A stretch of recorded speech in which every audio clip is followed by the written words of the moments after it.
Hey guys, welcome back.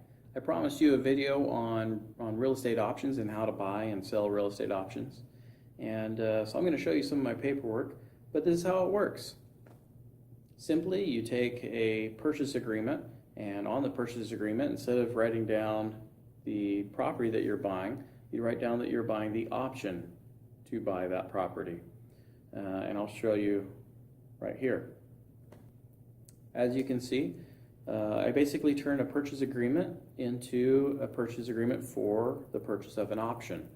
And when I do that, I don't purchase it as myself. I purchase it as myself or my assigns. So when you fill out your purchase agreement, you're filling it out so that it is written to me, so my name, or assigns.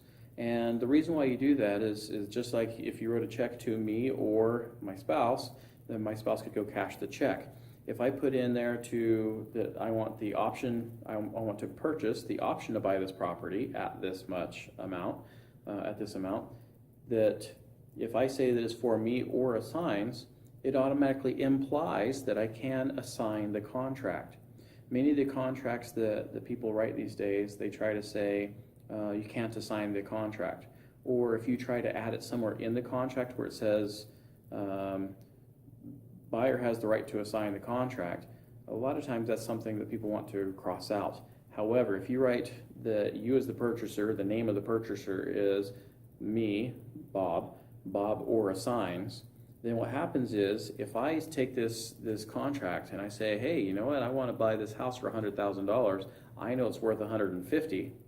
The person that says, yes, I agree to sell that to you, and I say I want a 90-day escrow, with some contingencies built in or whatever, then I can go and I can start advertising that property for $150,000 once I have it under contract. It has to be both signed by both the buyer and the seller. Now, of course, consult your lawyer. Blah. Okay. I'm not the legal guy for all states, and not all states are options okay in. So check your local state. But I have done this in Ohio, where I had the option to buy property. And so I did it on a purchase agreement. I was buying the option to purchase the property, and it was for either myself or assigns. And then what I did was I started advertising this property. Now the property in specific the specific property that I went for was a property that somebody was trying to sell to me for $4,000. It was a duplex. It was a little run down. They needed about $10,000 to fix it up to make it rentable. So what I was doing was I was advertising this property for $19,000 cash, plus $10,000 to fix it up. So essentially, you were buying the property for $29,000 that I was buying for. So where I was going to make my money, I was paying them, I think it was $100 for the option. So I paid them $100 for the option to buy this property at $4,000. Once I got the buyer to say, yes, I'm going to buy it for $19,000, then I would have a separate purchase agreement for this person. They would actually buy the property from me. They wouldn't be buying they could buy the contract from me for $15,000, or I could sell them the property for $19,000. And the way that would work is I would contact the title company, and I have a title company that did this for me, where you do basically simultaneous closing, where you take the money from your buyer, and they put their money into an escrow account, and then you say, seller that's selling me the property, and you say, hey seller, here's the money for you, and the escrow, the title company that's doing the escrow account, the escrow would take this money and give it to the seller, the $4,000, and satisfy them. Then they would have the $15,000 that's left over to me.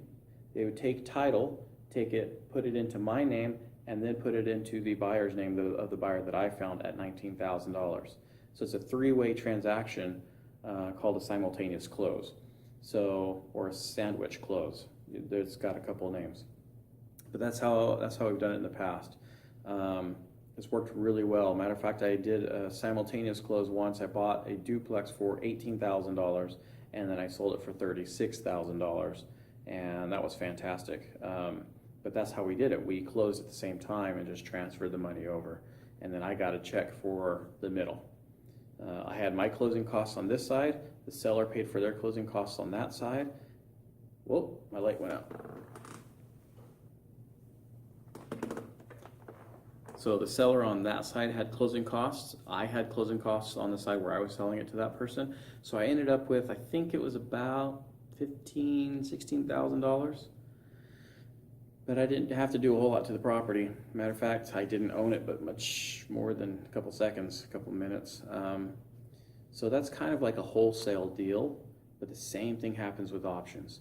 So with this example where I had the option to buy the property for $4,000, I pay them $100.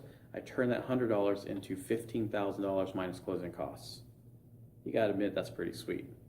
So when I said you can turn small amounts of money into big amounts of money fairly quickly, not stock options, real estate options is a really, really good way to go. Here are some fallbacks with the real estate options. You pretty much have to explain to the seller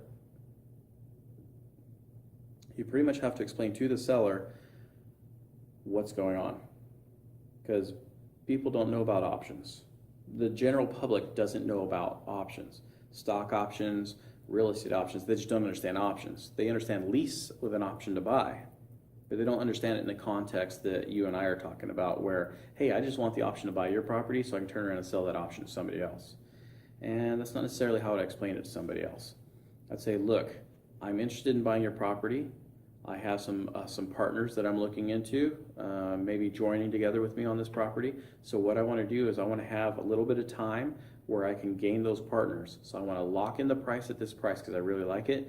In order to lock in that price, I'm going to give you some money, and it's free. It doesn't necessarily even go toward the purchase price unless you write that in the contract. If you write in the contract that at the time of exercising the contract, that the option fee goes toward the purchase price, you can do that. And it's a contract, it's whatever you two agree upon, right? The two parties.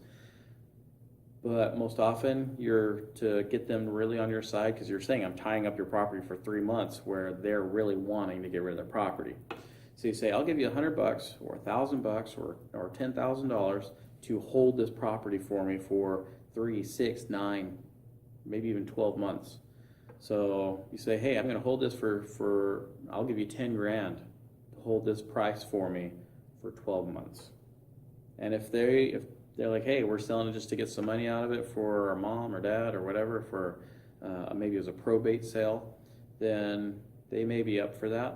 A year is a long time. Most of my options I held for 9 months, and that's a long time. 3 months is fairly easy to get an option for, but it's hard to find a buyer unless you already have a buyer in hand for it. So keep that in mind, because there's the other side of that coin. You pay them $1,000 or $100, and you can't sell it within that 3 months or close escrow in that 3 months or 6 months or 9 months. You just lost your option fee, and they gained it, and they can turn around and put it back on the market. So if you do get the option to buy this place, be pretty certain that you have somebody that you'll be able to find. For instance, the house where it's worth 100 or it's worth 150, but you can buy it for 100, you're probably going to be able to find a buyer for that. Real estate agent, worst case scenario is 6%, 3% of the buyer, 3% for seller. So you're talking 9 grand on 150 grand. So, if you can get the option to buy it for 100 grand, and you say, hey, here's a grand to hold it at 100 grand for me for 6 months or 5 months, and you go and sell it for 150, you're going to get about 140,000 after they pay all the fees and whatnot, and you have 40 grand just sitting there waiting for you for something you paid $1,000 for. That is the value of the option. You have to kind of gamble a little bit by putting a little bit of money up front, but you can turn it into large amounts. That's how some people can turn a couple $1,000s in a self-directed IRA or a self-directed 401k or a self-directed Roth IRA, and turn that $4,000 or $5,000 that you contribute in the year, or $5,000 or $6,000, and turn it into millions of dollars in a couple of years. It really is possible. So those are some things to keep in mind, but just wanted to give you guys the tips on how to buy with options. I think they're fantastic. You got to be willing to lose some of the money. The cheapest option I ever paid for was $20. Paid $20 for the option. So realistically, all you have to do is make sure the dollar amount you're putting up is equal to the seller, what they're willing to hold on to that property for you. So if they're only gonna go 3 months, it probably isn't gonna be so much money. If they're gonna go long-term, you're gonna need to pony up a little bit more money. But the payoff could be huge. So good luck. I wish you all the best, and I'll see you next time.